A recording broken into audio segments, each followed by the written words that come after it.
ತುತ್ತು ತುತ್ತಿಗೂ ಮಾತಿನ ಉಪಚಾರವಾಯಿತು. ಊಟದ ಉಪಚಾರವೂ ಕಡಿಮೆಯಾಗಿರಲಿಲ್ಲ. ಏನೆಲ್ಲ ಸಂಭ್ರಮ! ಅವರ ಯೋಗ್ಯತೆಯಲ್ಲಿ ಮಾಡುವುದಕ್ಕೆ ಸಾಧ್ಯವಿತ್ತು ಅಷ್ಟೆಲ್ಲವನ್ನು ಮಾಡಿದರು. ನನಗಂತೂ ಊಟ ಉಸಿರು ಹೊರಡದಷ್ಟು ಬಲವಾಗಿ ಬಿಟ್ಟಿತು. ನನ್ನ ಊಟಕ್ಕಾಗಿ ಆ ಮನೆಯಾಕೆ ಎಷ್ಟು ಶ್ರಮಿಸಿದ್ದಳು ನನಗೆ ತಿಳಿಯದು. ಆಕೆಗೇನಾದರೂ ಅಂದಾಜು 30 ವಯಸ್ಸು ಪ್ರಾಯ. ತುಸು ಕಾಯಿಲೆಯ ಪ್ರಕೃತಿ. ಇಂಥ ಬಡಕಲು ಜೀವ ಮನೆಯ ನಿತ್ಯ ಕೆಲಸಗಳನ್ನು ಪೂರೈಸಿ ಮೇಲೆ ಈ ಅತಿಥಿ ಸತ್ಕಾರದ ಸಲುವಾಗಿ ಇಷ್ಟೆಲ್ಲ ಕಷ್ಟಪಟ್ಟಳಲ್ಲ ಎಂದು ನನಗೆ ಕನಿಕರವಾಯಿತು. ನನ್ನ ಊಹೆಗೆ ಪ್ರತಿಯಾಗಿ ಎಂಬಂತೆ ಅವಳ ಮುಖ ಸದಾ ಉತ್ಸಾಹದಿಂದಲೇ ತುಂಬಿರುತ್ತಿತ್ತು. ಪಾಪ, ಈ ಅರಣ್ಯದ ಮೂಲೆಯಲ್ಲಿ ಕಾದಾಡುತ್ತಿರುವ ಜನರಿಗೆ ಮನುಷ್ಯರ ಸಖ್ಯ ಆಗಮನಗಳು ಎಷ್ಟೊಂದು ಪ್ರಿಯವಾಗಿದ್ದಿರಬೇಡ. ಊಟ ಮುಗಿಯುತ್ತಲೇ ನಾರಾಯಣಯ್ಯ ನನಗಾಗಿ ಒಂದು ಚಾಪೆಯನ್ನು ಹಾಸಿದ.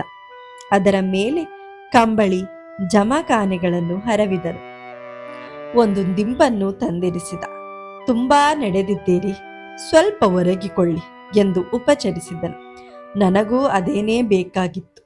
ಎಲೆ ಅಡಿಕೆಗಳು ಗಂಟಲಿನಿಂದ ಇಳಿಯುವುದರೊಳಗಾಗಿ ನನಗೆ ನಿದ್ದೆ ಬಂದೂ ಹೋಗಿತ್ತು. ನಾನು ಎಚ್ಚರಗೊಳ್ಳುವಾಗ ಹೊತ್ತು ಕಂತಲು ಒಂದು ಜಾವವಿದ್ದಿರಬಹುದು.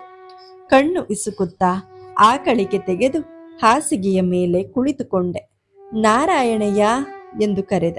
ಮನೆಯೊಳಗಿಂದ ಅದರ ಯಜಮಾನಿ ಬಂದಳು. ಅವರು ಎದ್ದು ಈಗಷ್ಟೇ ತೋಟಕ್ಕೆ ಹೋದರೂ ಅಡಿಕೆ ಎಕ್ಕುವುದಕ್ಕೋ ಏನೋ ಕರೆಯಬೇಕೆ ಎಂದು ಕೇಳಿದಳು. ನನಗೇನು ಕೆಲಸವಿಲ್ಲ, ಸುಮ್ಮನೆ ವಿಚಾರಿಸಿದೆನಷ್ಟೆ. ಕಾಫಿ ಆಗಿದೆ ತರಲೆ ಎಂದು ಕೇಳಿದಳು. ಈಗ ಉಂಡದ್ದೇ ಜೀರ್ಣವಾಗಲಿಲ್ಲ, ಇನ್ನು ಕಾಫಿ ಗಿಫಿ ಏತಕ್ಕೆ ಎಂದು ಹೇಳಿದ. ನನ್ನ ಮಾತು ನನಗೆ. ನಾನು ಹಾಸಿಗೆ ಬಿಡಿಸಿ ಏಳುವುದರೊಳಗಾಗಿ ಮೊರೆ ತೊಳೆಯಲು ನೀರು ಬಂದಿತು. ಮೊರೆ ತೊಳೆಯುವುದರೊಳಗಾಗಿ ಹರಿವಾಣ ತುಂಬ ತಿಂಡಿ ಕಾಫಿಗಳೂ ಸಹ ಸಿದ್ಧವಾದವು. ಈ ಉಪಚಾರವನ್ನು ಕಂಡು ಬೆರಗಾಗಿ ಇಷ್ಟೆಲ್ಲ ಏತಕ್ಕೆ, ಯಾರು ತಿನ್ನುವವರು ಎಂದು ಕೇಳಿದ. ಆಕೆ ನನ್ನೆದುರು ಒಂದು ಕಂಬಕ್ಕೆ ಹೊರಗೆ ನಿಂತಿದ್ದಳು. ನೀವೇನು ನಿತ್ಯ ಮನೆಗೆ ಬರುವವರೇ?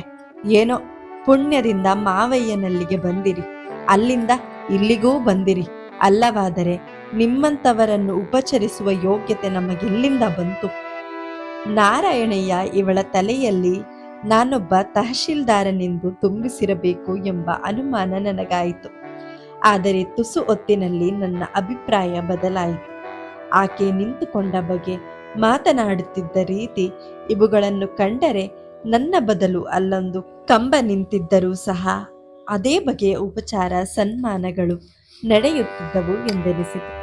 ಹೆರವನಾದ ನನ್ನೊಡನೆ ಮೂಕತನವನ್ನೇನೋ ತಂದುಕೊಳ್ಳದೆ ತೀರ ಸರಳವಾಗಿ ಅವರಿಲ್ಲವೆಂದು ತಿಂಡಿಯನ್ನು ಅಲ್ಲಿಯೇ ಉಳಿಸಬೇಡಿ ಎಂದಳು. ನನಗೆ ಈ ಉಪಚಾರವೇ ದಾಕ್ಷಿಣ್ಯಕ್ಕೆ ತಳ್ಳುವಂತೆ ಕಂಡಿತು. ಹೊಟ್ಟೆಯಲ್ಲಿ ಎಡೆ ಇದ್ದರಲ್ಲದೆ ತಿಂಡಿ ತಿನ್ನುವುದು.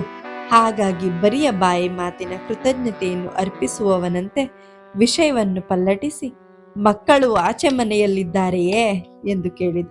ಹೌದು, ನಮ್ಮ ಅತ್ತೆಗೆ ನಮ್ಮ ಈ 2 ಮಕ್ಕಳೆಂದರೆ ಜೀವ ನೋಡಿ. ಅವಕ್ಕೇನಾದರೂ ನೆಪಕ್ಕೆ ಒಂದಿಷ್ಟು ಮೈ ಬಿಸಿಯಾದರೆ ಸಾಕು, ಕೆಳಮನೆಯಿಂದ ಇಲ್ಲಿಗೆ ಓಡಿ ಬರುತ್ತಾರೆ. ಅವುಗಳು ಹುಷಾರಾಗಿ ತಿರುಗಿ ಓಡಾಡುವ ತನಕ ಹಾಸಿಗೆಯ ಮಗ್ಗುಲಿನಿಂದ ಏಳುವುದಿಲ್ಲ. ನನ್ನ ಮಕ್ಕಳನ್ನು ನಾನೇ ಅಷ್ಟು ಪ್ರೀತಿಸುತ್ತೇನೋ ಇಲ್ಲವೋ, ಏನೋ ಪುಣ್ಯದಿಂದಲೋ ಏನೋ ಅವರಂತ ಅತ್ತೆ ಮಾವಂದಿರನ್ನು ಪಡೆದಿದ್ದೇವೆ. ಈ ಮಾತನಾಡುತ್ತಾ ಅವಳು ಏನು ನೆನಪನ್ನು ತಂದುಕೊಂಡಳೋ ತಿಳಿಯದು. ಒಮ್ಮೆಗೆ ಕಣ್ಣೀರನ್ನು ತಂದುಕೊಂಡಳು. ಹೆಂಗಸರಿಗೆ ನೆನೆಯುವ ಮೊದಲೇ ಕಣ್ಣೀರು ಬರುತ್ತದೆ ಎಂಬ ಅಭಿಪ್ರಾಯ ನನಗಾಗುವಂತಿತ್ತು. ಆದರೆ ಅವಳ ಮುಂದಿನ ಮಾತುಗಳು ಆ ಸಂಶಯವನ್ನು ಬಗೆಹರಿಸಿದವು. ಪಾಪ, ದೇವರು ಅವರ ಮಕ್ಕಳನ್ನು ಕೈಯಿಂದ ಕಿತ್ತದ್ದಕ್ಕೇನು ನನ್ನ ಮಕ್ಕಳನ್ನು ತನ್ನವಕ್ಕಿಂತಲೂ ಹೆಚ್ಚಾಗಿ ತಿಳಿಯುತ್ತಿದ್ದಾರೆ. ಅವರು ತಮ್ಮ ಮಕ್ಕಳ ವಿಷಯದಲ್ಲಿ ನಿಮಗೆ ಹೇಳಲಿಕ್ಕಿಲ್ಲ ಅಲ್ಲವೇ? ಇಲ್ಲ, ಸ್ವಲ್ಪವೇನೋ ಹೇಳಿದ್ದರು, ಮಗಳ ವಿಚಾರ ಮತ್ತು ಮಗನ ವಿಚಾರದಲ್ಲಿ ಎಂದೆ. ತಿರುಗಿ ಆಕೆ ತಾನು ಹೇಳಿದ ಕಥೆಯನ್ನು ಪುನರಾವರ್ತಿಗೊಳಿಸಿದಳು. ಮಕ್ಕಳೆಂದರೆ ಅವರಿಗೆಷ್ಟು ಪ್ರೀತಿ ಎಂದು ತಿಳಿದಿದ್ದೀರಿ.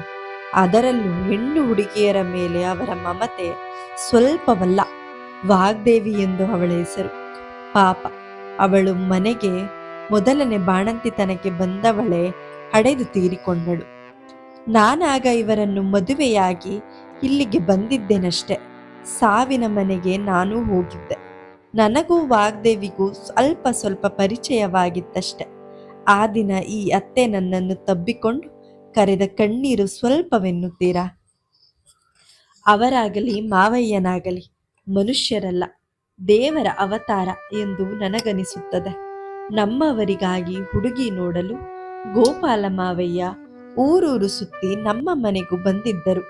ಮನೆಯನ್ನು ಬಿಟ್ಟು ಹೊರಡುವಾಗ ಇವರ ಹತ್ತಿರ ಹೇಳಿದ್ದರಂತೆ, ನಾರಾಯಣ, ನನ್ನ ಮದುವೆಗೆ ನಾನೇ ಪ್ರಯತ್ನ ಪಟ್ಟಂತೆ ನಿನ್ನದ್ದಕ್ಕೆ ನೀನು ತಿರುಗಾಡುವುದು ಬೇಡ. ನೀನು ಹಾಗೆ ಹೋದರೂ ಯಾವುದು ಪಸಂದವಲ್ಲವೆಂದು ತಿಳಿಯಲಾರೆ ಎಂದರಂತೆ. ಸರಿ,